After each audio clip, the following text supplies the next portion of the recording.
Okay, we're coming to you live from the news where it's raining and there's wind, but we gotta make this video happen. Let's go over AMD. Got a comment on it from the last video. AMD's at $41 right now, and I remember this trading back when I was trading it around $15, $12. You can probably see my history here. Look, $14, $13, and now it's at 41. Did I know it was gonna hit 41? No, I didn't. I sold it all. But if we look back in the month, 30% growth, 32% in the past 3 months, 135% in the past year. Look at the PE ratio. It's at 213. The PE ratio is the price to earnings ratio, which means you're paying 213 times more for every single dollar AMD earns. In my opinion, that is extremely overvalued. But hey, even though it's been overvalued, it's still been going up. I don't know where the stock's gonna go. You don't know where the stock's gonna go. No one knows the future. But here's what I do know. This is starting to look like a scary bubble to me. Why? Just look at the chart. Anything that goes up hyperbolically tends to come back down.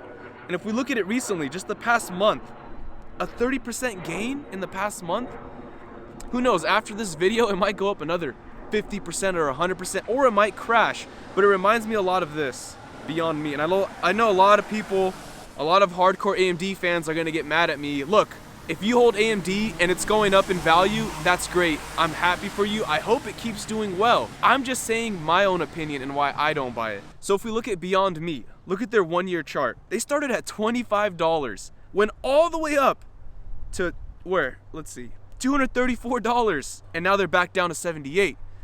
It just went straight up.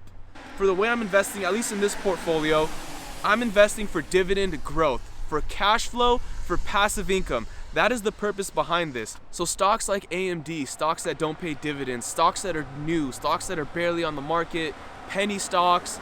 And I'm not saying AMD is the same thing as a penny stock. They're totally different, but those kind of stocks are more exciting. They're more fun to talk about, and they're more fun to do trades with. So if you're looking to have fun and do some exciting stuff, those are great. But I like the boring, old, buy steady companies that have proven track records that are gonna give me cash flow, because that cash flow is what I'm looking for.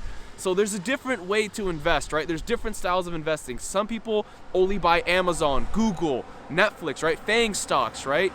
Facebook, Amazon, Netflix, Google. These companies don't pay any dividends because they get that extra money and reinvest it back in the company. It depends on you and how much risk you want to take. So let's go over our entire portfolio right now. We're at $3,487.36. On the past week, we've lost $1. On the past month, we've made $94. Anything past that doesn't really count, but I'll show you anyway. The past year, we're up $786. All time, we're up $4,347. And if that doesn't make sense to you, watch the first video I made on this entire dividend investing portfolio.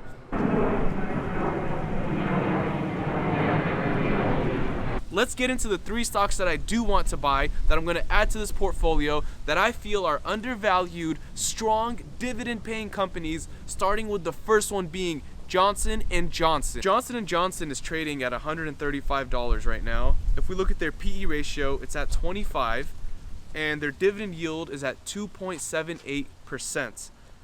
I've never bought this company on this portfolio, but in my opinion, I think it's undervalued right now. If you guys want me to do a full analysis on specifically Johnson & Johnson or any other company for that matter, write down in the comments below, write down right now in the comments below dividend stock analysis. And if enough of you write down dividend stock analysis below, I will make a full, long, dedicated video on exactly how I analyze every single stock. But in this video, I want to go over it quick. I know you don't want to go over the boring numbers and sit there forever. Let's just talk about the hot companies I'm buying that are going to pay us dividends forever. I would hold Johnson & Johnson forever and pass it down generations to generations. So let's go ahead and hit buy. And I want to start off with 3 shares. Normally I only buy 1 share in this portfolio because right now we're just starting out, and instead of waiting for companies to be undervalued, if you're starting fresh and you just have cash, I would rather start small positions in everything I want and accumulate as I see value. McDonald's and Apple right now I still feel are overvalued, but I bought 1 share of each just to start the portfolio, and if they get down in price, I will be buying more because I really want to. So anyway, 3 shares of Johnson & Johnson. I just did a market buy, but whatever. I still feel like it's a good deal right now. There we go. We have 3 shares at 135.92. Some good news for viewers from London, from the UK. Robinhood might be spreading out to you. And a lot of you comment below, do you know of any brokerage you would use in the UK, in England? Well, hopefully Robinhood comes out to you soon so you can follow along these videos exactly on your own terms, of course, right? Not copying every single stock that I buy, buying stocks with your own due diligence. You already know. Next company is 3M. Now, I really like this company. They've been around for a long time. Let's look at their history here. They started in 1902. Okay, if you want to read about them, you can easily go through the about. They're basically everywhere. So I'm also going to buy 3 shares of this company because I really feel like they're undervalued right now. Let's go ahead, hit the order. Right, so if we look at the past year, they're down 17%. The past 5 years, they're only up 6%. Now, that doesn't look good to most people, but I still feel like with their PE ratio at only 20 right now and their dividend yield of 2.86, I see a lot of upside for what you're paying. So I'm buying 3 shares of 3M. And let's go over the last stock really quick. And that's Pepsi. PepsiCo. So if we look at Pepsi, how have they been doing the past month? They're down 1.9%. The past year, they're up 11%. Past 5 years, they're only up 38% in 5 years. Now that's not really good, but their dividend yield is at 3.25 and their PE ratio is at 15. I see incredible value in this as well, and I'm also going to buy 2 shares. 2 shares of Pepsi. I don't want to waste the entire portfolio. So here we go. 2 shares of Pepsi. Done. And what I like about Pepsi too is that they're not just a beverage company. They also own Frito-Lays, and everybody eats Frito chips, right? So every time you see someone eating Fritos while you own Pepsi stock, you know they are contributing indirectly or directly to your dividend contribution you're getting every single quarter.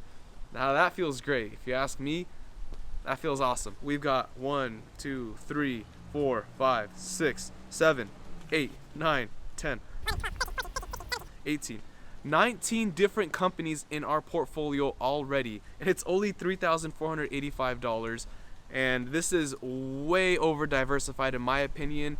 You only need maybe a handful of stocks, but I'm just making this fun, going over all kinds of companies.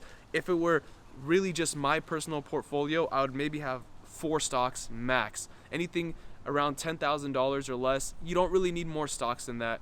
4 stocks is enough to get a lot of diversification. This is all unnecessary, but hey, Robinhood is commission-free trading. It doesn't hurt anyone, and we get to talk about more companies and see more options. So I hope you enjoyed this video. I always forget to say this in the beginning, but drop a like if you enjoyed it. Comment down below any company that you want to see in the next video, and until then, I'll see you in the next one.